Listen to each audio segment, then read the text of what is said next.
नमस्कार दोस्तों, आज मैं आपके सामने कुछ ऐसे इंटरेस्टिंग फैक्ट्स लाया हूँ जिसे देखकर आपको जरूर अच्छा लगेगा। तो वीडियो शुरू करने से पहले प्लीज हमारे चैनल को लाइक कीजिए, शेयर कीजिए और सब्सक्राइब करके नोटिफिकेशन की घंटी भी जरूर दबाइए। तो चलो शुरू करते हैं वीडियो।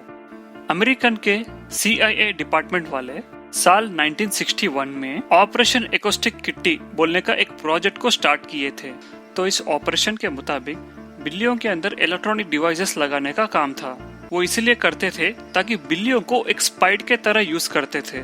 स्पाइड माने जो गुप्त इंफॉर्मेशन को हमें बताता है। दुश्मनों के जो भी सीक्रेट्स होते हैं ना, वो सारे स्पाइड लीक करता है। तो उसके हिसाब से इसे यूज किया गया है। वो कैसे, मैं बताता हूँ, देखिए। ये इसलिए किया गया है कि रशिया से जो भी बिजनेसमैन यहाँ पे आते हैं, वो क्या बातें करते हैं, वो सब सुनने के लिए इस तरह के बिल्लियों को उन्होंने तैयार करने की सोची थी। क्योंकि दूसरा जानवर है तो उतना आसान नहीं होगा। क्योंकि अगर आप डॉग्स ले ले, अगर डॉग्स को ले तो साइज में बड़े रहेंगे और पब्लिक को देखेंगे, कोई और डॉग को देखेंगे तो चिल्लाएंगे। लेकिन बिल्ली साइलेंटली अपना काम कर लेता है। वो ज्यादा आवाज नहीं करता है, चुपचाप बाजू से गुजर जाता है, लेकिन कोई आवाज नहीं करता। इसलिए बिल्ली को चुना था उन्होंने। तो थोड़े सर्जन्स बिल्ली को पकड़कर घंटों से उसका ऑपरेशन करके उसके अंदर कुछ सामान फिट करने की योजना बनाई। तो उसके शरीर के एक एक भाग में एक एक लगाए थे।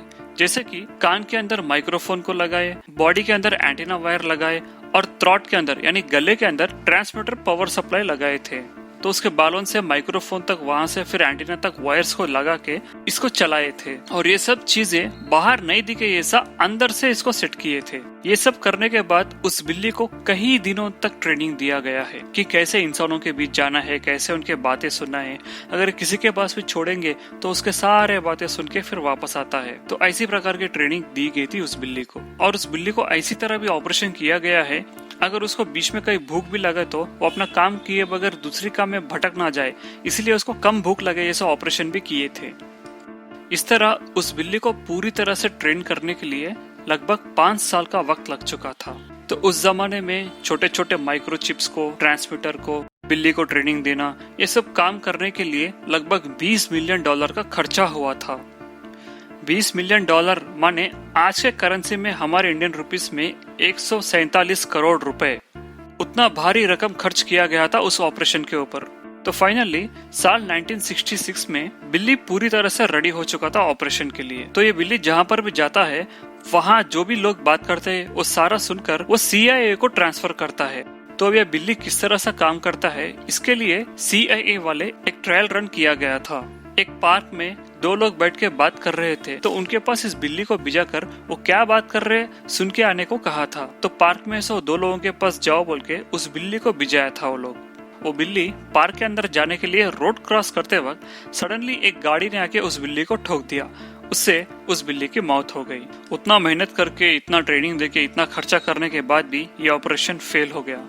उसके बाद CIA वालों ने ये ऑपरेशन को पूरी तरह से बंद कर दिया। सूर्य का किरण सूरज से लेके हमारे धरती पर पहुंचने तक 8 मिनट 20 सेकंड का वक्त लगता है। तो वही सूरज का लाइट फोटोन सूर्य के मध्य भाग माने कोर से लेके ऊपर की तरफ पहुंचने के लिए कितना समय लगता है, क्या आपको पता है? लगभग 1,70,000 वर्ष लगेंगे। सूर्य के कोर से ऊपर का भाग तक का डिस्टेंस है 6,95,700 किलोमीटर्स। और वही सूर्य और धरती के बीच के है सो डिस्टेंस लगभग 14 करोड़ 96 लाख किलोमीटर्स। तो यहाँ पर लाइट फोटोन 3 लाख किलोमीटर पर सेकंड के हिसाब से ट्रैवल करने से ये 14 करोड़ 96 लाख किलोमीटर ट्रैवल करने के लिए उसे 8 मिनट 20 सेकंड का वक्त लगता है। तो उसके हिसाब से उस लाइट फोटोन को कोर से लेके ऊपर के भाग को आने के लिए सिर्फ 2 से लेके 3 सेकंड का ही वक्त लगना चाहिए ना।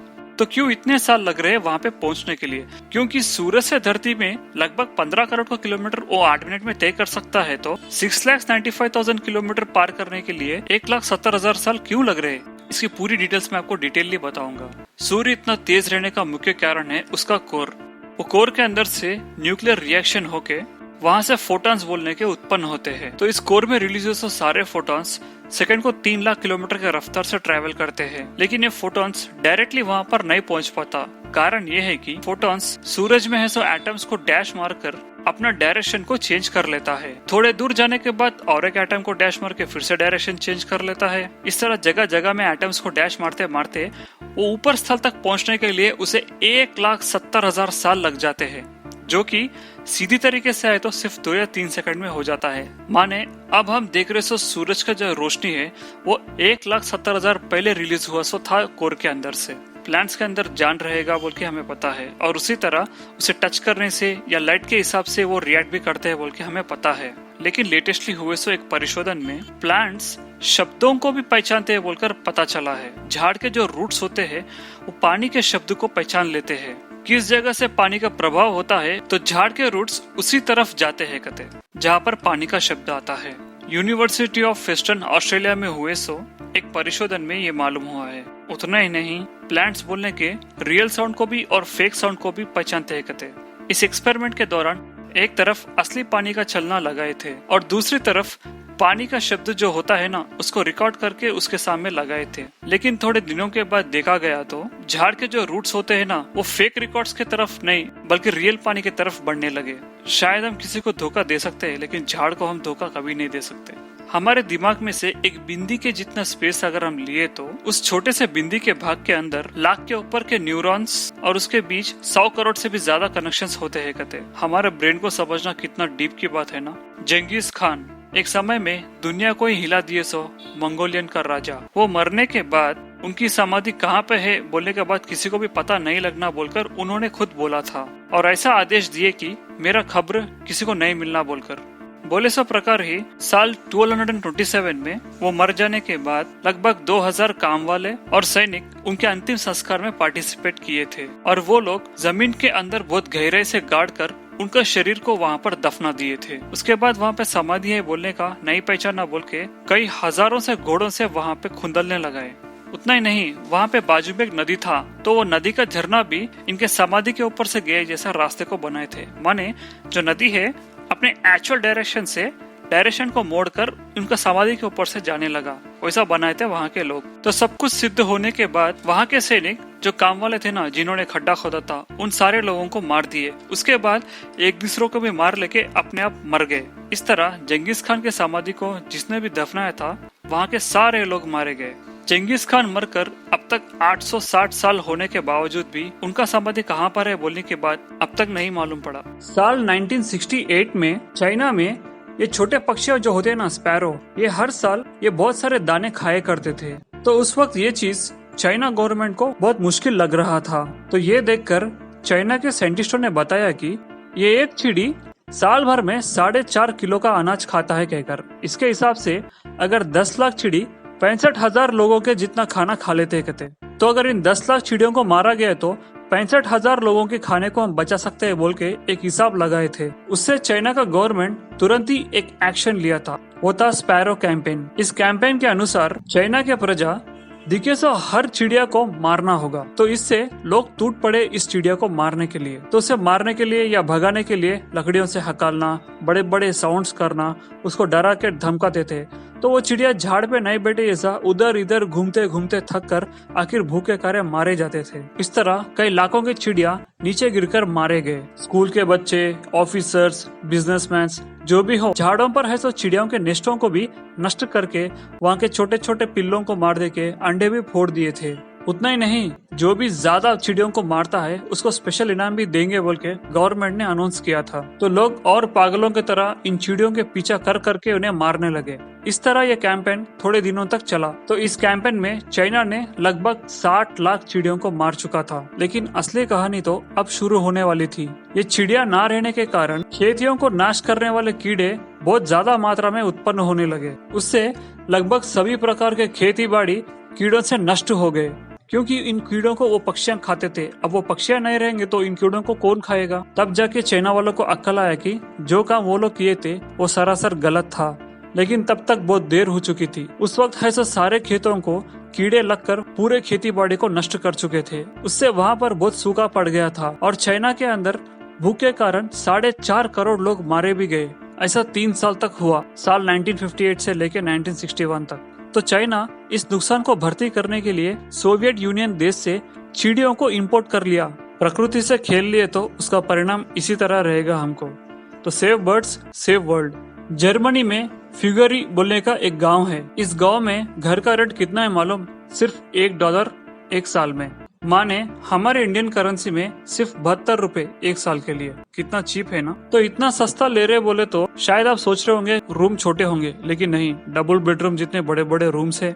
जान दो, अगर आप ये समझते होंगे कि वहाँ का स्लम एरिया कहकर, बिल्कुल भी नहीं, वो बिल्कुल साफ सुथरा एरिया है। लेकिन हर दिन उस गांव में रात 10 बजने के बाद वहाँ के 5 गेटों को बंद कर देते हैं। अगर उस गांव वाले कोई भी अगर लेट आए तो वहाँ पे $1 का फाइन भरना पड़ेगा। माने 1 साल का रेंट। साल 1520 में निर्माण किया गया सो इस गांव में तब से लेके आज तक माने पिछले 500 साल से सिर्फ $1 का रेंट ही ले रहे हैं। कितनी अजीब की बात है ना।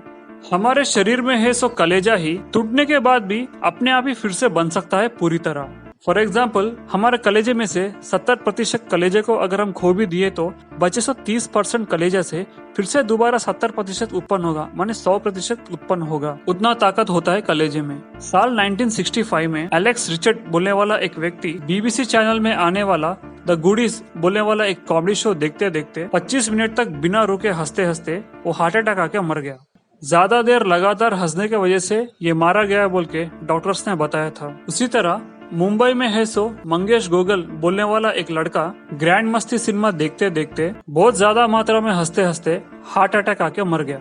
मानिए हमारे धरती से 65 मिलियन दूर में है सो गैलेक्सी के अंदर से एक एलियन पावरफुल टेलीस्कोप से हमारे तरफ देख रहा है बोल के सोचेंगे तो उनको क्या दिखता है मालूम? एक जमाने में हमारे धरती पे घूमने वाले डायनासोर दिखेंगे। समझ नहीं आया ना? इसके बारे में और थोड़ा डेप्थ में बताता हूँ, कृपया करके ध्यान से सुनिए। लाइट कोई भी चीज पर गिरकर और रिफ्लेक्ट होकर हमारे आंखों में पड़ने से हम उस वस्तु को देख सकते हैं। फॉर एग्जाम्पल, चंद्रमा के ऊपर कांति रिफ्लेक्ट होकर हमारे आंखों तक पहुंचने तक 1.3 सेकंड्स का टाइम लगता है। मतलब हम 1.3 सेकंड्स पुराना चंद्र का रोशनी देख पा रहे हैं।